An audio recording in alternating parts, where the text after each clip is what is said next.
السلام علیکم۔ برصغیر پاک و ہند میں اسلام کی آمد 4 بنیادی راستوں اور ذرائع سے ہوئی۔ اول، وہ عرب اور فارسی تاجر جو 7ویں صدی عیسوی سے مالابار اور گجرات کے ساحلوں پر پہنچے۔ انہوں نے ہی یہاں ابتدائی مسلم آبادیاں قائم کیں اور تجارتی و ثقافتی تبادلے کی بنیاد رکھی۔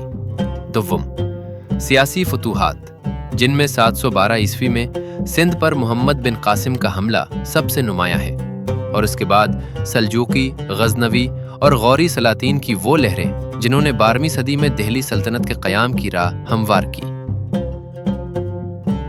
سیوم، صوفیانہ تحریکیں اور سلاسل، جیسے چشتیہ، قادریہ اور نقش بندیہ، جنہوں نے دعوت و تبلیغ اور تعلیم کے ذریعے لوگوں کے دلوں میں جگہ بنائی اور سماجی یکجہتی کو فروغ دیا۔ چہارم، سیاسی اور ثقافتی سرپرستی، ایسے سلاطین اور حکمران جو علم اور فن تعمیر کے سرپرست تھے، جن کے زیر سایہ مدارس، خانقاہیں اور فقہی مراکز قائم ہوئے۔ فارسی تہذیب کو عروج ملا اور بعد ازاں اردو ادب کا ارتقاء ہوا۔ مختصراً، تجارت، فتوحات، تصوف اور سیاسی سرپرستی، انہی بنیادوں پر ایک منفرد اور عظیم ہند اسلامی تہذیب نے جنم لیا۔ ہمارے خصوصی سلسلے ہندوستان میں اسلامی فرقے کی نئی قسط کے لیے ہر بدھ کو ہمارے ساتھ رہیے۔ راستوں کے اختلاف میں بھی نور ایک ہی رہتا ہے۔